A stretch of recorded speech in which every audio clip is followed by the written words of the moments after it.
Now, I don't know if it's my lifelong anxiety around knives, my lack of attention to detail, or being raised by a single father.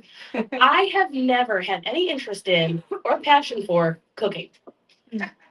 So much so that the reason I even thought to tell this story tonight was I was making dinner for my family before I left, which was going to be a delicious Italian penicillin soup, which is really just a fancy chicken noodle soup. Come to find out, I used 4 times as many noodles as I was supposed to. So what was supposed to be soup is now just pasta for dinner.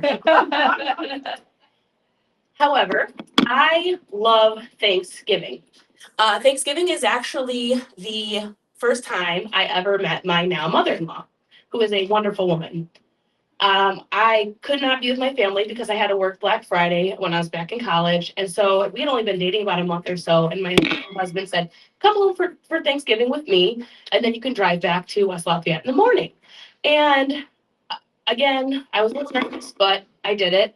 And I remember that morning, my mother-in-law is like feverishly running around trying to get all the things ready at like 9 a.m. And although I was raised by a single father, I was raised with manners. And so I said, is there anything I can do to help you? And she says, yes, here, peel these potatoes. And she hands me a potato, she hands me a peeler, and I just stare because while I knew I was supposed to ask if she needed help with anything, I didn't actually think she would give me something to do. My husband and I, years later, get married. And about 2018, again, I make the mistake of saying, hey, is there anything I can do for Thanksgiving this year? To which she replies, yeah, actually, it'd be great if you could make great Aunt Gladys's pumpkin pie and her pumpkin pie crust to go with it. Now, I come from a family where I didn't even know you could make pumpkin pie crust. I thought you just bought it at the store, like tortillas or refried beans or bread rolls. No, you can make it. And so I, of course, said yes. And I'm thinking, this is it. She is handing the baton to me. I am the newest woman in this family, and I'm just going to wow them with this pie. You know, generations this pie has been made, but not as well as it has with me. Then we get home, and I'm nearly in tears because it's too much pressure. My husband says, it's okay, I'll help you. I promise. I've been watching my mom and my sister make these for years. It's going to be fine. So all day we're in the kitchen working on these pies, and it comes time to the actual, dinner. And I set these pies in front of everyone like it is just, the state fair, and these are my homes. Let's do this.